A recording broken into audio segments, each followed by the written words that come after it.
Irmãos, por favor, abramos as Escrituras no Evangelho segundo São Marcos, capítulo 5, os versos de 25 a 34. Evangelho segundo Marcos, capítulo 5, versos de 25 até o 34.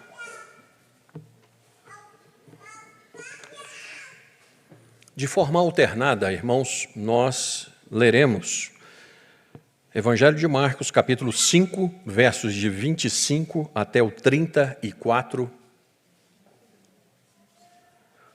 que diz assim: Aconteceu que certa mulher que havia 12 anos vinha sofrendo de uma hemorragia, e muito padecera à mão de vários médicos, tendo despendido tudo quanto possuía, sem contudo nada aproveitar, antes, pelo contrário, indo a pior. tendo ouvido a fama de Jesus, vindo por trás dele, por entre a multidão, tocou-lhe a veste. Porque dizia: se eu apenas me tocar as vestes, ficarei curada. E logo se lhe estancou a hemorragia, e sentiu no corpo estar curada do seu flagelo. Jesus, reconhecendo imediatamente que dele saíra poder, virando-se no meio da multidão, perguntou: quem me tocou nas vestes? Responderam os seus discípulos: Vês que a multidão te aperta e dizes: Quem me tocou? Ele, porém, olhava ao redor para ver quem fizera isso. Então a mulher, atemorizada e tremendo, cônscia do que nela se operara, veio, prostrou-se diante dele e declarou-lhe toda a verdade.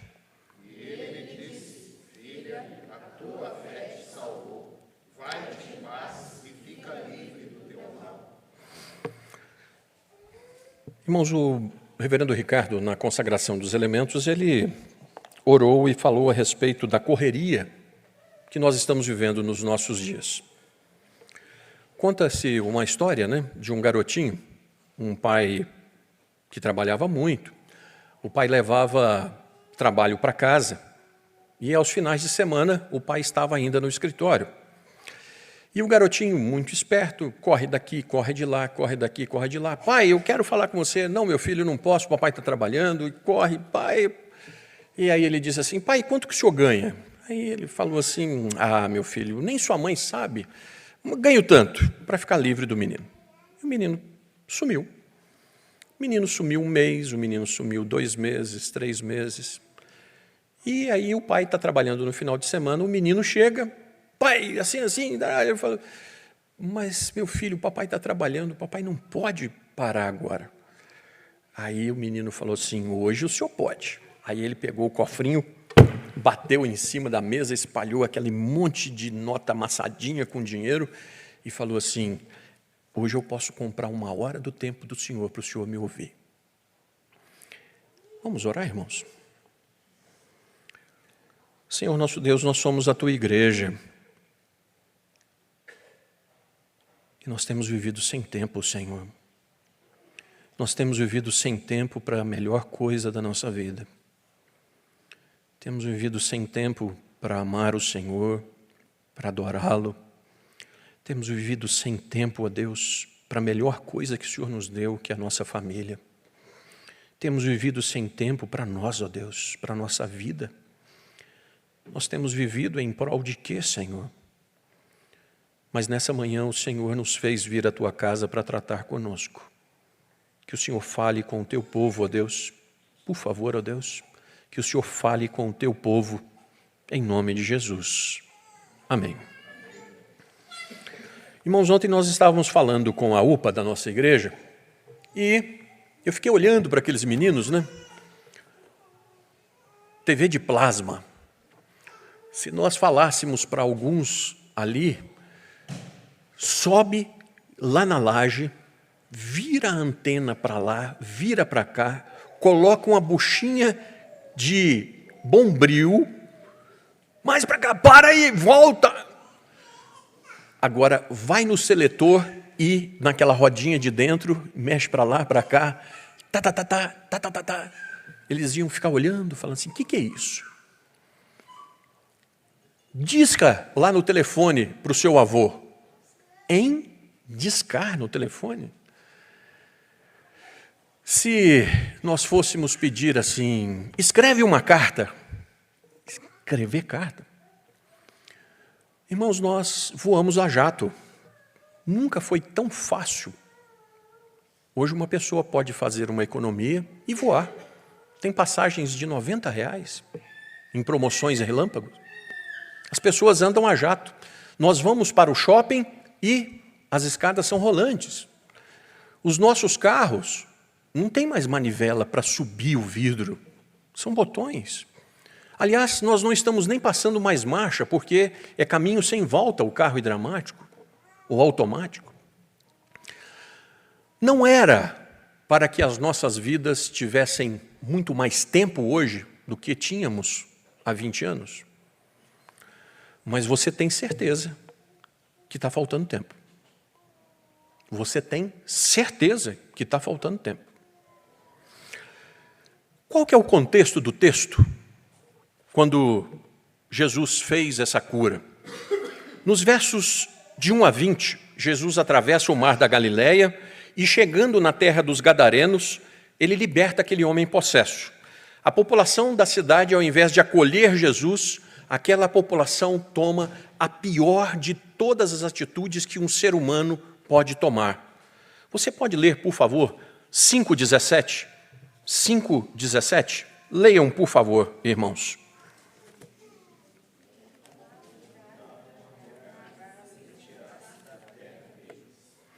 Os gadarenos pediram para que Jesus se retirasse da vida, da terra deles. Essa é a pior atitude que o ser humano pode dizer. Jesus, vai embora, eu não te quero aqui. Eles pediram que Jesus saísse de Gadara e Jesus então entra no barco para o lado judeu. De novo, no verso de número 21, onde Jesus chega e a grande multidão o aperta. Jesus era famoso.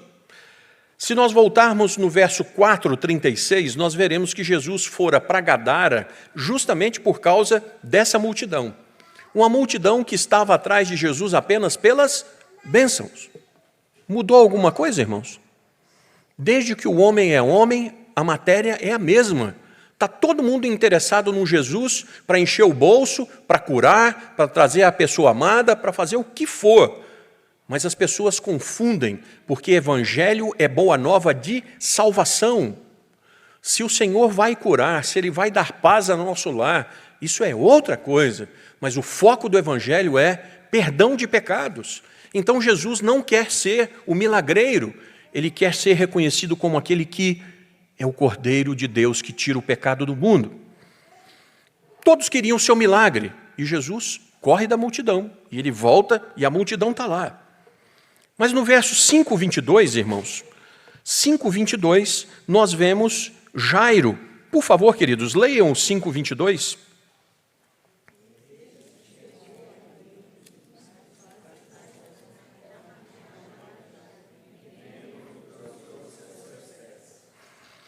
O homem mais importante da cidade, o chefe religioso, ele chega para fazer um pedido para Jesus. Irmãos, Jesus está sempre correndo. Jesus está sempre indo de um lado para o outro. O nosso Senhor trabalha enquanto é dia, porque a noite vai vir, quando não dá mais para trabalhar. Mas o Senhor Jesus está sempre. E insistentemente, então, ele ouve o pedido de Jairo, porque a filha daquele homem está à morte. Esse homem havia passado por todos os preconceitos e foi atrás de Jesus. Ele implora pela imposição de mãos. E aí começa a nossa história. Jesus está indo para a casa do homem importantíssimo de novo. Jesus está com a maior de todas as ocupações. É o cara da cidade, da região. E com milhares de pessoas acompanhando Jesus. Só na multiplicação dos pães e dos peixes, quantos? 5.000. Então, quantos? Vezes 3, 15.000? Não, devia ter uns 50.000 aqui na atual situação. E eles estão acompanhando Jesus. Será que há hoje pessoas que de verdade olham para o Cristo e dizem: puxa vida, mas Deus já está tão ocupado, Ele não vai se importar com a minha causa. Jesus tem tantos casos mais sérios do que o meu para poder tratar do meu caso? Será que isso já te passou pela cabeça? E aí, queridos, por favor, você veio até a igreja. Você veio até a igreja. E não vem até a igreja como um clube social. Não, não faça isso. Entre por essa porta e diga assim: Deus, fala comigo, que eu possa voltar para casa com o maior de todos os privilégios de ter estado na presença do Deus vivo, porque eu quero te ouvir, Senhor. Então Deus trata conosco, irmãos. E o tema dessa mensagem é: Jesus tem tempo para socorrer a todos que o procuram. Exatamente a todos. Ah, mas Deus é tão grande, irmãos. Reverendo Dercy, ele tem uma predileção por esse verso de Isaías 57:15. Porque assim diz o alto e o sublime, o que habita a eternidade, o qual tem o nome de santo. Habito no alto e santo lugar, mas habito também com o contrito e abatido de espírito, para vivificar o espírito dos abatidos e vivificar o coração dos contritos. Deus é alto, Ele habita num alto e sublime trono, Ele mora num santo lugar, mas Ele habita no coração do pecador pequenininho que está dizendo assim: Senhor, eu sou pobre e sou necessitado, mas o Senhor cuida de mim. Deus é grande para que os céus dos céus não possam contê-lo, mas Ele mora no coração dos abatidos. Lamentações 3:25 vai dizer: bom é o Senhor para os que esperam por Ele, para a alma que o busca. Deus é bom para todos, irrestritamente, de madrugada, de noite. Você veio ouvir que esse Deus tão tremendo não está e nunca estará ocupado para quem o busca, para quem precisa do seu socorro. Podendo ser doente, sem valor, uma coisa. Os versos 25 a 29, irmãos. Vamos ler de novo. Marcos capítulo 5, versos de 25 a 29. Leiamos, por favor. Aconteceu que certa mulher, que havia 12 anos, tinha sofrendo de uma hemorragia, a muito padecera a mão de vários médicos, tendo despendido tudo quanto possuía, sem contudo nada aproveitar, antes pelo contrário, indo a pior, tendo ouvido a fama de Jesus, vindo por trás dele, por entre a multidão, tocou-lhe a veste, porque dizia: se eu apenas lhe tocar a veste, ficarei curada. E logo se lhe estancou a hemorragia, e sentindo o corpo estar curada do seu flagelo. Na cultura judaica, se faz uma oração que diz que: Senhor, muito obrigado, eu não nasci cachorro, mulher e ímpio. Então, a mulher, nessa cultura, na cultura grego-romana, ela era conhecida como embecilitas, ou a palavra imbecil. A mulher era vista apenas como aquela que procriava, ela servia para isso. Então, nós estamos diante de uma figura, de uma personagem que por si mesmo não tinha grande valor. Mas essa mulher era pior ainda. Essa mulher tinha um fluxo de sangue, pelo verso de número 25, há 12 anos. Isso significa, irmãos, que essa mulher deveria ser sozinha, porque um homem não aguentaria ter ficado casado com ela esse tempo todo. E realmente essa mulher era só. Ela está sozinha aqui, mas pode piorar mais. Diz o verso 26 que ela era uma mulher sozinha e pobre. Ela havia gastado tudo com a sua saúde e ela tinha piorado. Lucas 8,43, paralelamente, ele sugere que essa mulher tinha um mal incurável. E nos nossos dias, provavelmente, essa mulher precisasse fazer uma esterectomia total. Ela devia ter um problema crônico no útero, ela tinha uma hemorragia constante. Mas pode piorar, irmãos. Você já ouviu que desgraça nunca anda sozinha? Pode piorar. Essa mulher, ela, por aonde passasse, ela contagiaria os outros com a imundícia. Porque na lei, Levítico 15, diz que até onde essa mulher sentasse, se um homem se sentasse aonde ela sentou, o homem estaria imundo até a tarde. Ele não poderia tratar das coisas espirituais, cerimoniais. Essa mulher, ela impedia que as pessoas prestassem culto, de encostar nas pessoas. Eu imagino que essa mulher viesse andando na rua e as pessoas olhassem para ela e estatelassem nas paredes, corressem, porque essa mulher devia ser facilmente identificada, essa mulher devia ser pálida, anêmica, essa mulher deveria ser lenta pela sua fraqueza da anemia, essa mulher devia então ser extremamente desprezada. Ela estava indo para onde? Ela está no caminho de Jesus, que está indo para a casa do homem mais importante da região. Então, imagine o seguinte, se essa mulher, pela lei, toca num homem e ele fica imundo até a tarde, se essa mulher tocar em Jesus, Jesus fica imundo até a tarde e não vai poder socorrer a filha de Jairo. A menina vai morrer, ela vai ser linchada, ela vai ser jogada do porto, lá dentro da água. Mas veja o verso de número 27. No verso de número 27, tendo ouvido a fama de Jesus, vindo por trás dele, por entre a multidão, ela toca-lhe a veste. Ela ouviu falar do homem de Nazaré. Ela ouviu falar desse homem. Irmãos, o quanto a nossa sociedade precisa ouvir falar do homem de Nazaré? Nós estamos ouvindo que a educação, ela transforma o homem. Os gregos eram os mais eruditos e os mais devassos e perversos.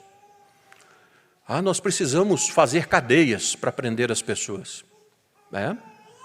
Quanto mais cadeia você fizer, mais vai ter gente para colocar lá dentro. A OMS está dizendo, irmãos, que a 150 metros da sua casa existe uma pessoa viciada em crack. Uma pessoa que o Conselho Regional de Medicina diz que esqueça, é portador de uma síndrome incurável, evolutiva e fatal. O dependente químico é visto pela sociedade como alguém que não tem jeito. Mas existem pessoas que ouvem falar do homem de Nazaré e fazem o que for para poder se achegar a esse homem. Lembra que o antigo dizia assim, pau que nasce torto, morre torto, né? Existe um carpinteiro cuja especialidade é transformar pessoas em novas criaturas. E essa mulher creu nesse homem como a chance da sua vida. E ela diz assim, se eu apenas tocar nele, talvez para não torná-lo imundão, né? Aí se eu tocar um pouquinho, ele vai ficar só imundinho. Então eu vou tocar assim, só para... E diz o texto que ela vai e toca no Senhor Jesus. O Senhor Jesus estava apressado para ir para a casa de Jairo. A menina está morrendo. Vão, Jesus. E tá, rápido. Diz o texto que aquela mulher, imediatamente, irmãos, imediatamente. Interessante que tem uns bebezinhos na nossa igreja, né? Uns bichinhos bochechudinhos. Dá vontade de dar uma mordida, né? Mas as bochechas daquela mulher deviam ser brancas como essa parede. Aí, de repente, ela toca na veste. Aí as bochechinhas ficam da cor da blusa da Dani. Vermelhinha. Aí aquela mulher, como se ela tivesse comido o espinafre do Popeye, né? Ela sente a força entrando nela. Ela não está mais fraca. Ela sente. Diz o verso, ela sentiu isso no seu corpo. Ela falou assim, aconteceu comigo. Aconteceu comigo. Aquela que era a escória da sociedade, aquela que era doente, pobre, sozinha, agora ela é uma abençoada. Agora ela é diferente. O profeta da Galileia abençoara aquela mulher. Mas foi sem querer. Jesus tem tempo para socorrer quem o procura. Em segundo lugar, desejoso que nós o confessemos à vista de todos. Versos de 30 a 33, vamos juntos? Versos de 30 a 33. Jesus, reconhecendo imediatamente que dele saíra poder, virando-se no meio da multidão, perguntou: quem me tocou nas vestes? Responderam-lhe seus discípulos: vês que a multidão te aperta e dizes: quem me tocou? Ele, porém, olhava ao redor para ver quem fizera isso. Então a mulher, atemorizada e tremendo, cônscia do que nela se operara, veio, Prostrou-se diante dele e declarou-lhe toda a verdade. Jesus tem tempo, irmãos, para socorrer. E Ele deseja que todos o confessem à vista do mundo inteiro. Aqui em Minas, eu vou aprendendo alguns provérbios interessantes. Se a gente está indo com fubá, o Senhor Jesus já comeu o angu, porque lá na nossa terra é polenta, tá, irmãos? Italiano não fala angu, é polenta. Então, se eu vou com fubá, o Senhor Jesus já comeu o angu há muito tempo. Ele foi tocado furtivamente e no momento exato a mulher foi curada. Ela soube. E ele não soube, irmãos? Ele vira imediatamente e diz assim: alguém me tocou. Imagine a cena, né? Umas 15 mil pessoas. Jesus está indo com o Jairo, os importantes tomando conta e tal. Aí Jesus para, naquela correria para ir para a casa de Jairo, opa, eu tenho um negócio importante para tratar aqui. Ele para e diz assim: quem me tocou? Mas, irmãos, Jesus, imagine o seguinte, uma multidãozinha, vamos reduzir, 15 mil, 5 mil, 3 mil, 500, 50 pessoas, falando numa multidão. Jesus diz assim: quem me tocou? Jesus levanta a voz. Com certeza. Quem me tocou? E os discípulos, assim, Senhor, mas tem essa quantidade de gente aqui, o Senhor está falando quem me tocou? É. Nós somos assim, né, irmãos? Nós enxergamos o ponto e o Senhor enxerga o todo. O Senhor atravessa o nosso coração. Ele sabe. E o Senhor enxerga tudo durante todo o tempo, em qualquer momento. Não adianta se esconder. Verso de número 32, olhava ao redor para ver quem fizera. Ele sabia. Ele estava procurando quem foi. Ele sabe. Se eu subo ao mais alto dos montes, se eu desço ao mais profundo abismo, lá estás. Lá estás. Eu sirvo a um Deus, irmãos, diferente. Tem algumas igrejas evangélicas que estão levando fotografia, né? Leva fotografia para orar pela pessoa. Olha, esse Deus não é o Deus das Escrituras, não, sabe? Porque o Deus das Escrituras, ele é onipotente, onisciente. Ele sabe de todas as coisas. No meio de uma multidão, com quantos forem, ele sabe exatamente quem e o que precisa. E o Senhor Jesus está lá para poder dizer para essa mulher. Mas se você está aqui, Ele sabe a seu respeito. Ele sabe o que você tem passado. Ele sabe. Ele sabe e sabe o que fazer. Mas no verso de número 33, então a mulher, atemorizada, tremendo, cônscia do que nela se operara, veio, prostrou-se diante dele e declarou-lhe toda a verdade. Queridos, por favor, Tem jeito de correr de Deus? Tá. Nós estamos fazendo tudo errado, irmãos. Estamos fazendo tudo errado. Nós estamos correndo, e na hora que as coisas apertam, se você corresse para Deus, mas você corre para o outro lado. Você está correndo, distanciando de Deus. Na hora que as coisas apertam, se você parasse para orar, mas você fala assim, desanimei, não vou orar não, estou passando por tanto problema. Desanimei, eu não vou ler mais a palavra de Deus, porque eu estou passando por tanto problema. É o contrário. Se as coisas estão como estão, faça o caminho do Senhor. O pardal encontrou casa, a andorinha ninho para si, aonde acolhe os seus filhotes. Eu encontrei os teus altares, Rei meu e Deus meu. Irmãos, o Senhor sabe, e você veio à casa dele. Senhor, o Senhor está vendo como é que está aqui? O Senhor sabe o que eu estou passando. Então vamos fazer o seguinte, antes que a palavra chegue na sua boca, Deus já sabe, mas é terapêutico na comunidade dos santos nós abrirmos a boca para contar toda a verdade, para dizer para o Senhor Jesus, Senhor, tem doído aqui, tem me matado ali, se o Senhor não me ajudar, ó Deus, para onde eu vou, Senhor? Eu preciso do teu socorro, Senhor. Poderoso, cheio de majestade, o Senhor tem poder, não use de subterfúgios, senão Ele não teria te trazido aqui, senão Ele não estaria dizendo no seu coração, me fale toda a verdade.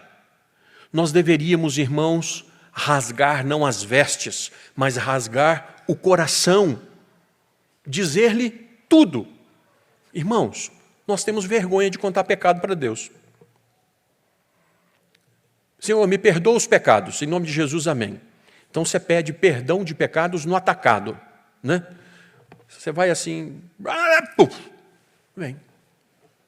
Na hora de pedir, né, não vou falar das mulheres, mas elas começam a dizer assim, aquela blusinha, Senhor, aquela que tem aquelas bolinhas, aquele botão, Senhor, e embaixo aquela... Então você dá as mínimas características do que você quer, mas na hora de abrir o coração, você tem vergonha de falar com Deus? Senhor, eu estou me sentindo atraído, e se o Senhor não fizer na minha vida, eu vou cair de cabeça, porque aquela mulher, Senhor, ela tem falado assim, assim, assim comigo, Senhor. Senhor, me livra disso, meu Deus. Abra o seu coração com Deus. Conte-lhe toda a verdade. Se confessarmos os nossos pecados, Ele é fiel e justo para nos perdoar os pecados e nos purificar de toda. Irmãos, a última coisa, Jesus tem tempo. Jesus tem tempo para salvar também. Jesus tem tempo para salvar também. Verso 34, irmãos, vamos ler juntos? E lhe disse, filha, a tua fé te salvou, vai-te em paz e fica livre do teu mal. Irmãos, o reverendo Ricardo estava contando aqui, e eu gostei demais. O reverendo Ricardo contando, né, que alguns irmãos nossos de outras igrejas usam os testemunhos durante os cultos. Hora do testemunho. Aí coloca um microfone aqui, o outro microfone ali, e as pessoas correm. Jesus me curou da dor de cabeça, aleluia. Jesus me deu uma bicicleta nova, aleluia. Aí vem a irmãzinha, Jesus me salvou. Aí o pastor fala assim, sim, conta a bênção, irmãos. Jesus me salvou, pastor. Não, irmã, conta a bênção. Sabe, irmãos, a igreja dita evangélica dá valor ao velocípede. Mas quando você fala assim, Jesus me salvou, aí diz assim, não, filha, a tua fé te salvou, filha. Certamente, irmãos, essa mulher achou que Jesus fosse entregá-la à multidão. Certamente. Quem me tocou? Nossa, agora, não estou no sal, estou no enxofre, né? Agora... Mas quem vai ao encontro do Senhor Jesus, irmãos, quem lhe conta a verdade, não vai ouvir outra coisa senão filho, filha. Mas interessante, Jesus não diz assim, a tua fé te curou. Ele diz, a tua fé te salvou. Lázaro, irmãos, aquele que foi ressuscitado por Cristo, vocês viram Lázaro andando por aí, esses dias? Não, né? Ainda bem, né? Vocês já imaginaram Lázaro com 2000 anos? Como é que ele ia estar bem prejudicadinho, né? Irmãos, qual é o maior milagre de Cristo? É a salvação em Cristo Jesus. Filho, a tua fé te salvou.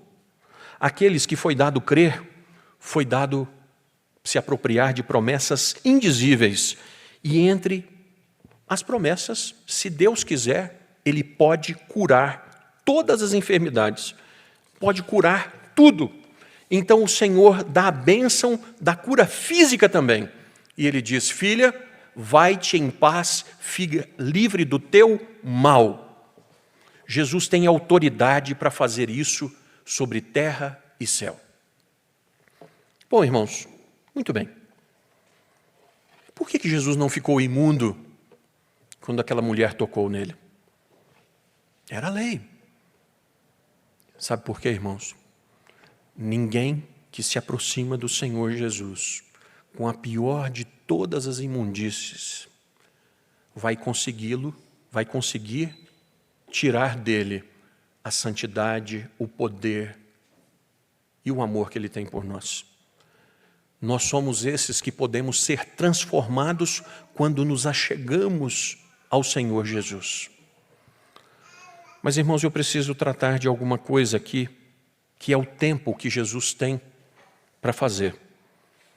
Jesus cura essa mulher na ida para a casa de Jairo, e ele chega lá e cura a filha de Jairo, e o Senhor continua, mas ele sempre tem tempo. Irmãos, algumas pessoas usam coisas e outras valorizam pessoas. Eu gostaria que nós pensássemos, se Deus tem tempo para as pessoas, o quanto nós temos tempo para as pessoas. Muito bem. O quanto você tem tempo para a sua família? Nós estamos com um problema grave na igreja. Nós estamos com um problema grave na igreja. As pessoas estão esfriando o amor, de fato e de verdade. Irmãos, antes da pandemia, nós chegamos a ter 150 pessoas no culto de oração dessa igreja.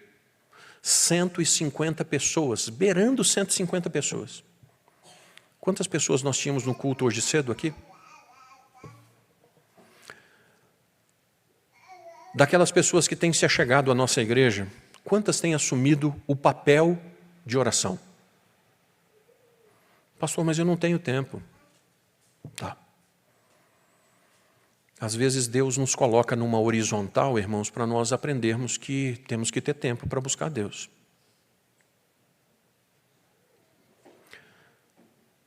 Pastor, eu não tenho tempo para a família. Tá certo. O conselho dessa igreja dá um devocional para cada família fazer o culto doméstico. Vocês estão fazendo culto doméstico, irmãos? Nunca vi um casal que fizesse culto doméstico juntos se separar. Nunca. A palavra de Deus transforma. Aí tem pais delegando a educação dos filhos à igreja. Seu filho vai passar 50 minutos numa escola dominical aqui. Vai passar mais 1 hora ouvindo o culto público aqui. Você acha que isso vai educar seu filho? A educação do seu filho é na sua casa. A educação espiritual do seu filho te compete. Agora, o que está faltando, irmãos, é tempo para a adoração familiar, irmãos. Ah, pastor, a igreja está esfriando. É verdade. Por quê? Porque a família compõe a igreja. Se as famílias estão esfriando, a igreja está esfriando, irmãos. Nós não temos tempo. Tá bom. Vou encerrar aqui. Alguém trabalhou mais do que Jesus, irmãos? No seu ministério terreno? Alguém trabalhou, irmãos? Não, né? Quando é que Jesus disse assim, filho, eu não tenho tempo para você? De madrugada, o jovem correndo com lençol, de dia, de qualquer horário, qualquer lugar, o Senhor Jesus tinha e tem tempo para pessoas. Para pessoas. Está errado, irmãos. Está errado. O Senhor Jesus é o modelo dessa igreja. A frase, tema desse sermão é: Jesus tem tempo para todos os que o procuram. Existem mulheres viúvas de maridos vivos, porque querem que o marido as ouça. Existem filhos órfãos dos pais, porque não conseguem conversar com seus pais.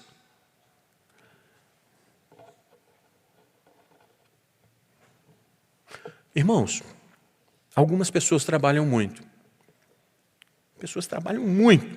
E essas pessoas sempre encontram tempo para fazer mais uma coisa. Você já viu? Existe uma palavrinha chamada foco aliada à prioridade. Eu tenho um livro que diz assim, Pai 60 minutos. É você estar à disposição do seu filho num horário que seja, mas o horário é do seu filho. Larga essa porcaria desse telefone celular durante as refeições. As famílias crentes não se reúnem mais para orar na hora da refeição. As famílias não dão graças a Deus por causa dessa porcaria de celular o tempo inteiro dentro de casa. O Senhor da igreja tem tempo. Nós temos tempo, irmãos. Nós temos tempo. Interessante é o seguinte, buscai, pois, em primeiro lugar o reino de Deus e a sua justiça, e todas essas demais coisas vos serão acrescentadas. Então vamos fazer o seguinte, irmãos. Se o Senhor Jesus estiver errado, continue levando a sua vida sem ter tempo. Em primeiro lugar para Deus, depois para a sua família e depois para você. Mas se você é cristão e Jesus Cristo realmente fala a verdade, você saia daqui hoje e faça um concerto. Porque se Ele tem tempo e Ele é o modelo da sua vida, procure ter tempo também. Vamos ficar de pé, queridos, por favor. Reverendo Samuel, vem à frente, irmão.